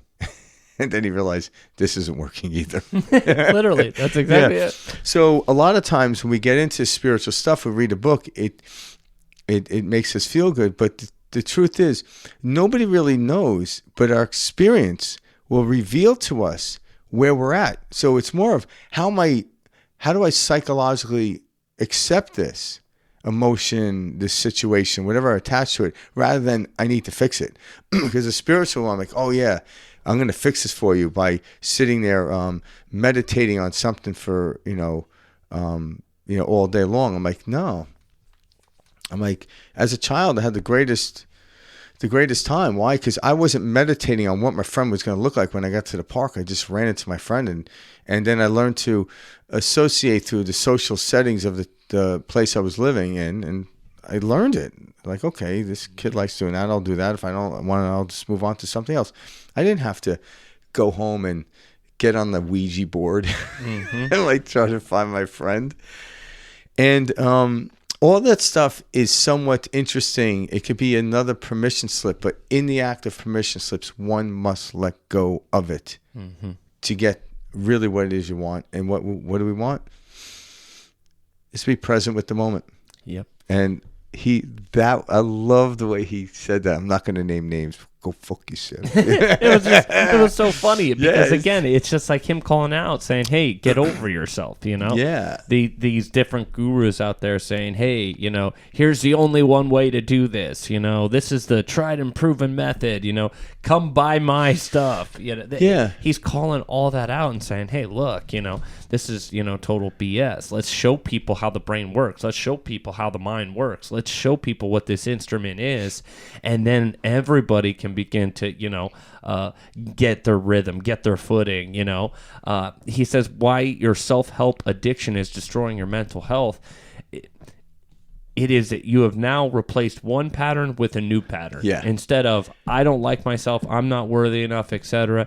Now it's I'm consuming this spiritual narrative over and over, and this is the only time I feel good about myself is when I'm listening to this podcast or doing this or whatever. So it's trading one habit for another habit is what he's showing us. Yeah, and that's really it. So it's letting go of the idea this must happen. Because that is, like, most people are living a life, and most of it is feeling good until someone comes along and says, you should be living a better life. Mm-hmm. Like, what do you mean? If you look at colonialism in certain areas of the world, where in certain areas, people say it worked or whatever, because most people agreed upon it. But when, so England would go over to, like, say, Africa, and try to create colonialism through religion and stuff, it was disastrous. All of a sudden, the people in those cultures and the tribes would get diseases, and all of a sudden the Western people say, well, you got disease because you live this way. And they're like, well, wait a minute. We never had this disease until you came here. What's the common theme here? Like, right? And there's still parts of Africa where people aren't fully pulled into colonialism. And the reason is there's no raw materials and minerals that we want. So, like, correct. Why go in there? And it's not to say it's wrong, but when we get pulled into these things and then we tell someone you're doing it wrong, and I can convince them, that's when they step into hell. Mm-hmm. Someone say, hey, you're doing that wrong. Yeah, there might be some mechanical thing. I'm like, okay, I'll look into it. But the way I think about something, and if I feel good about it, knowing discernment, if it's a distraction or if it really good, I feel good about it. No one should be able to tell me it's wrong. At the same time, I shouldn't have to convince people that it's right either. Mm-hmm. So you're starting to see this a lot in our culture, of people trying to convince, I have the right to say whatever. I'm like, yeah, you do. But, if you go out in public and say it, people have the right to knock it. And that's the problem. But if you don't want to enter into that game, say it to yourself. Live your life that way. Most people won't notice. Most people are like, that guy's happy over there. Yeah. Like, what's on your mind? I'd rather not say. Why? Because you're just going to dispute me and say that's possible to be happy that way. But people want acceptance, and that's problematic. Because guess what? You might get acceptance. You know, when we're young, we get a lot of acceptance. But when we get older, people are like, oh, they're too old to just accept. And then all of a sudden, like, oh, my God, you know, someone said something mean to me, and I can't get out of bed. I'm like, why? You know, it's because I value other people over how I feel. How did that come about? You know, I'm not saying don't learn, take it. No, like, learn yeah, behaviors. but the moment, like, you know, someone, because sometimes someone's like, hey, would you like some, you know, constructive criticism? Like, yeah, and I'll listen to it. And sometimes, okay, I like that. Sometimes I don't, but I don't argue about it. I realize, okay, you know, that may have worked for them, but I'm like, thank you. I say thank you regardless now, whether I say it out loud, but I'm like, okay, thank you. Thank you for that input. Sometimes I'm like, okay, I'll move in that direction. You know, maybe they've seen something, but ultimately I'm the one choosing it, you know, but I'm not choosing it like, oh, that person's better than me, so they must know. I'm like, no. It could often be someone that not even really dove into the field you're in, but they bring something up. I'm like, oh, I never knew. Just gives you a different way to look at it. Yeah, again, that's the universe can also be putting that person in place for that. There's multitudes of ways of looking at it, but I don't get emotionally charged like I used to. I'm like, okay, I may or may not choose to go in that direction, but why am I getting emotionally charged? Because I don't want to be wrong. I'm like, well, I'm wrong every time I open my mouth in a sense. And what I mean is I'm not wrong. I'm incomplete. Because, you know, Mike and I, 4 years have been talking about this information. We could talk about it for another 40 years until we leave, and we'll never be done. Why? Because every time I open my mouth, it's incomplete. But nonetheless, I try to get closer and closer to it. That's it. But what I like what he said here about listen too much intellect. Think about this. If you're like building something like from IKEA or a recipe, step 1, you read it, then you do it. Step 2, you read it, then you do it. But if you took the instructions and just read them, do you think you're any closer putting that thing together? Do you think you're any closer like reading a recipe? Crack 2 eggs. You go get 2 eggs, you crack them, put them in the bowl. Then what do I do next? So there is a moment for the intellectual place, but if you're not enacting it, trying to memorize the recipe before even enacting cracking the eggs, I'm like, good luck with that. Because you're not going to know why. So it says first, crack the egg, put them in there. You know, what's that thing? The whisk. Yeah, whisk it. Whisk it. And then you add this and add that in. And all of a sudden, like, damn, I got cookies. Yep. You know what I'm saying? But if I just read a recipe book, you think there's any food in front of me? Hell no. Reading, you know, like, hey, did you put that dress together? Nope, but I read the thing. It was pretty good. read the instructions, and I'm very well versed on it. It's still in the box, but it's really good. It was good literature. It was brilliant, you know? That's what he's talking about. This is what Star Jesse's talking about when he talks about enacting it. Yes. Okay, now do it. We're all reading the furniture manual, but we're not building the furniture. No, and listen, if an engineer, like I say this because a person with an engineering mind is always looking for a quicker and easier way, which we all kind of are engineers in the sense, but just from a mechanical standpoint. So if an engineer took something and was building it, they could probably like, oh, there could be a quicker way. And if they have time, they'll email IKEA and let them know.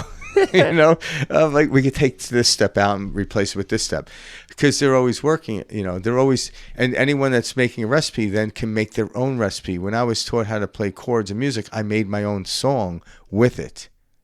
That's when the enacting of the true essence of who I am come in.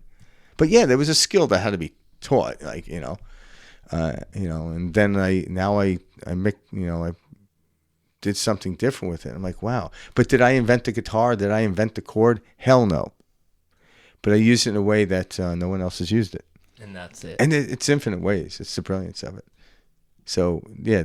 And that's what we're playing with. Yeah. Infinite number of ways in any given situation. but we're telling ourselves that there's only a select certain way something can work out. Take everything with a grain of salt and then toss it into the mix and then see how it tastes. And then take another grain of salt or some pepper next time and then make your own recipe. There's a lot of letting go involved with, you know, of finding, you know, this level of peace. And it's not needing a situation to be a certain way. It's not, you know, it's understanding that whatever way it works out, it's working in your favor. You know, it's working towards what you're ultimately trying to do without judging it or saying, you know, this can't be, or, you know, I don't like this, or this is uncomfortable. No, it's saying, okay, whatever's happening right now clearly is happening for my highest and best good, clearly working in my favor. And I'm going to move forth with it. You know, I'm going to continue on this rather than going, oh, no, this isn't right. If this was the right path, I wouldn't feel this level of discomfort. You know, I would feel much more confident. I'd feel really good about it if this was actually the right path. And we get tripped up in that mind and in that self-talk. And we actually begin to believe the stories that we share to ourselves. Yeah. Like, hey, you're just lying to yourself. This is one that was hard for me. Being like, oh, you're just lying to yourself. Like, if you don't focus on this, it's not just going to get better. It's not just going to go away. You have to think about this all the time, incessantly, you know? Like, I remember having those thoughts and being like, I had to, like, stay the course of, hey, I know what that is. It's an old pattern, in order to stop constantly thinking about things that weren't serving me. And that's how I know this works. Yeah. And a lot of these teachers that tell you this stuff, they're feeding into the part of your brain that wants things. I want more money. Well, ask yourself, before you say you want more money, I'm not here to talk you out of money. Why do you want more money? Ask and keep going why. Don't stop there. You'll get to a point where you don't know why, because society brought it that way. I want millions of dollars. All right. Do you think, 500 years ago, there weren't happy people? Right? Of course there were. Yeah. Were there individuals that were worth millions of dollars? Oh, hold on a second. The dollar wasn't even invented.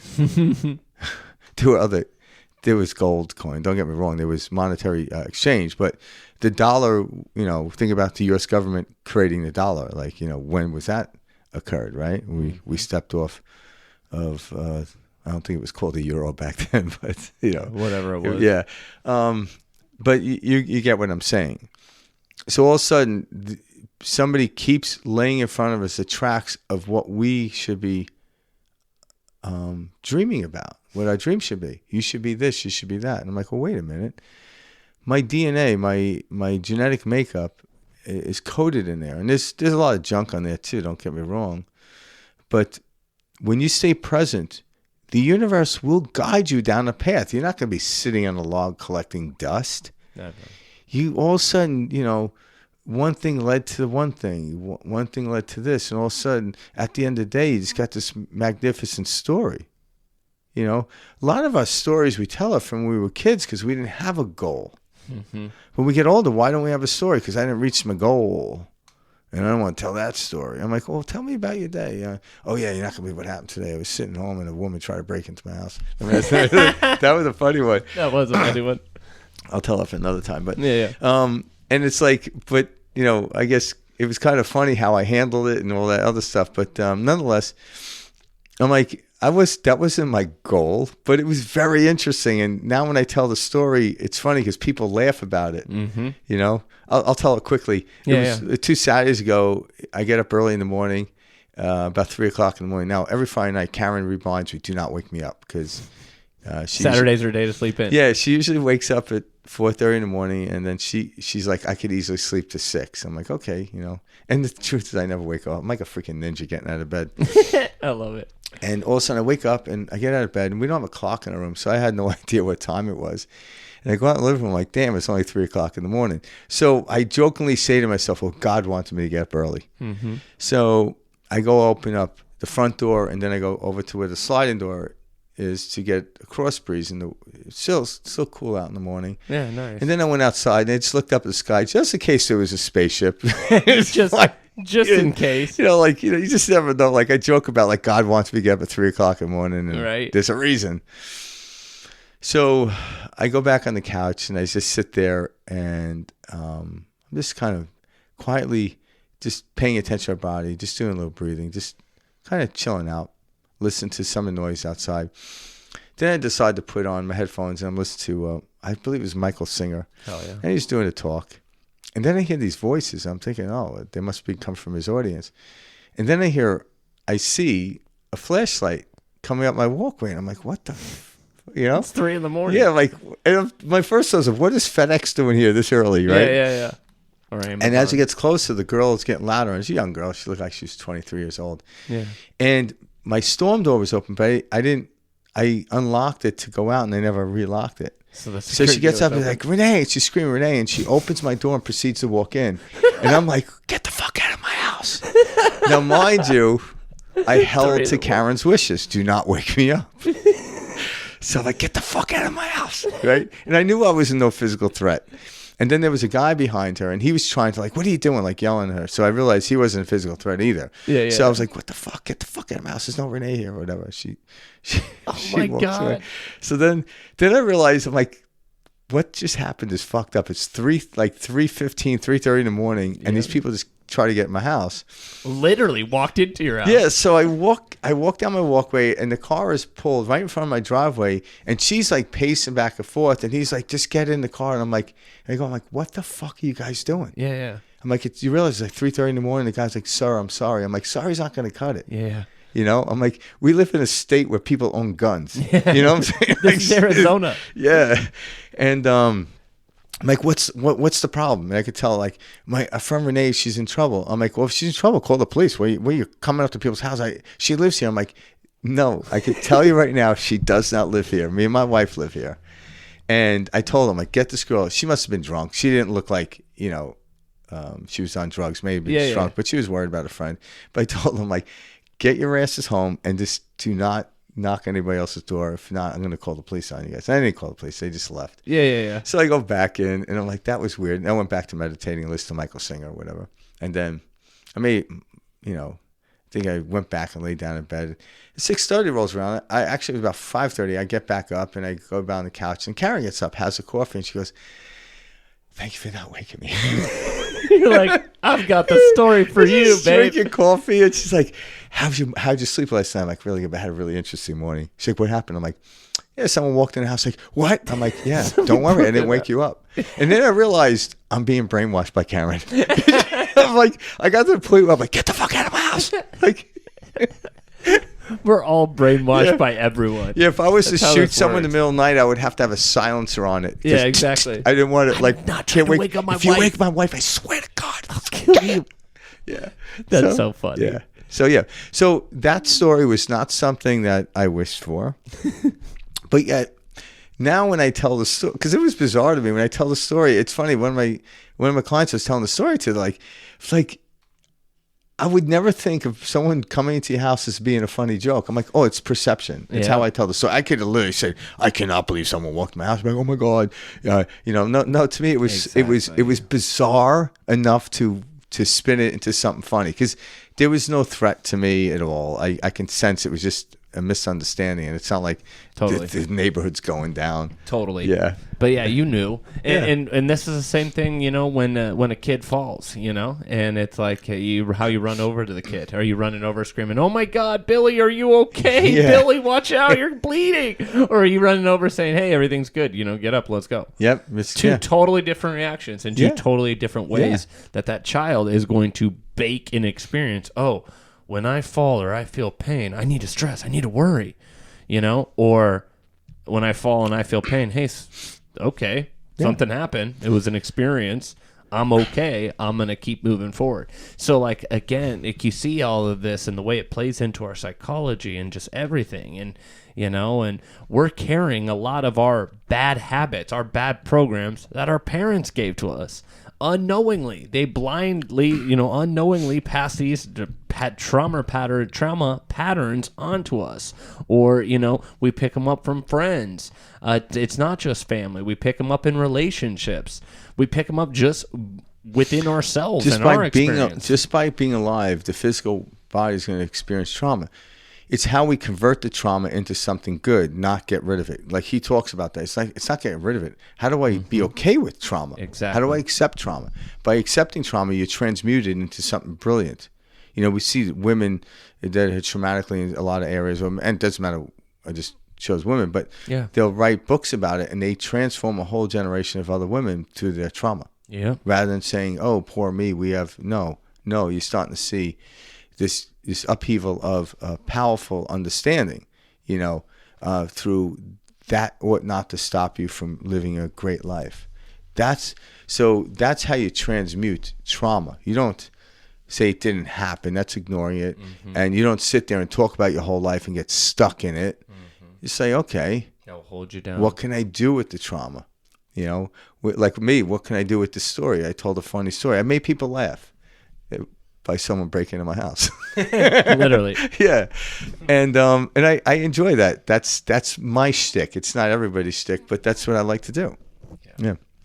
I hope everybody got a good or enjoyed our friend Star Jesse Taylor on this week's episode. And we're looking to get him on too. So yeah, we're gonna reach out. I love to talk with this guy. Yeah, it's gonna be great. And like he's very just guys, go watch his content because it's fun. You'll laugh. It's exciting. It's very simplistic. Like he breaks things down where anybody and everyone can go, oh my God, I understand this. I get this. Yeah. And that's what I love about him is like a lot of people will say, oh yeah, relax, or oh yeah, this, but they don't give you anything practical. This guy is so practical. Yeah. And on behalf of Star Jesse, enact it.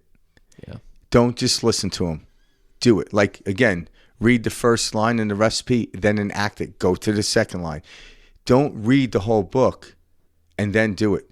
Read the first chapter, then do it. Like, that's how life is lived. Because then you'll understand chapter 2. But if you read the whole book, you're not going to understand shit. Oh, yeah, this sounds good. I don't remember this. What do I do here? I got to reread the book. Just read it and act it. Like, you know, it's true. Because I'll get in conversation with people about stuff. I'm like, well, just do it. Like, oh, yeah, I'll do it later. I'm like, do it now. Just take a deep breath in. How do you feel? I feel good. Okay, you enacted something that changed the frequency of your body, that changed your biochemistry in this moment because you did it. Keep doing it and do it to different degrees, you know, because that's even going to change. But just talking about it. Oh, yeah, this breathwork stuff really works. I heard about this. I heard it works. I'm excited for it. I'm like, well, breathe. Try it. Oh, no, not now. I'm not ready yet. I need to watch a few more videos. No one needs to be ready to breathe. And guess what? You know, because me and Mike, we do breath work every week, and a lot of times we'll choose a different one that's different than, you know, ones we've done before. And it's like, oh shit, we're doing what, a 2-minute breath hold today? Literally. Yeah, it's like, fuck. Okay. All right, fine. Let's do it. If I can't, you know. So jump into it. I'm taking out of discomfort, and all of a sudden it's like, oh shit, I was able to do that. That's what it's all about. You know, I'm not ready. Who the hell was ever ready? Yeah. You know? Why do you think every kid screams coming out of the mother's womb? Yep. I'm not ready, Mom. It's nice in here. Never been here before. That's exactly all of a sudden, shit. Game begin. Yeah. We're all expecting to show up like we've already done this before. I liked it in that one video he talked about confidence. He's like, confidence doesn't come before the action. Confidence comes after the action. Yeah. So remember that, you know, next time you're not feeling confident, say, hey, confidence doesn't come before this. Yeah. Confidence comes after I do this. And that gives you that little oomph you need to just kind of move forward. Yeah. Getting comfortable with the uncomfortable. Yeah. Get in the present moment and then do the action. Because then you'll be clear about what to act on. And do it. You have nothing to lose. Yeah. Nothing to lose. We'll be back soon with Star Jesse Taylor. Guys, go check out his content. You can find him all over YouTube. You can find him on TikTok, Instagram, all of the above. I follow him on Instagram. That's how I found him. I also follow him on YouTube because he's got great stuff. Go take a listen to his stuff, and we'll get Jesse here on the show. Yeah. All right. Thanks for listening, people. Any questions or comments? If you'd like to listen to any subjects that we haven't spoke about, or if you'd like us to revisit something, just let us know by emailing us at perspectiveshift2020 at gmail.com. And that's it. That's it. That's all we got for you today. We'll see you guys soon. All right. Peace out. Thanks for joining us. Bye.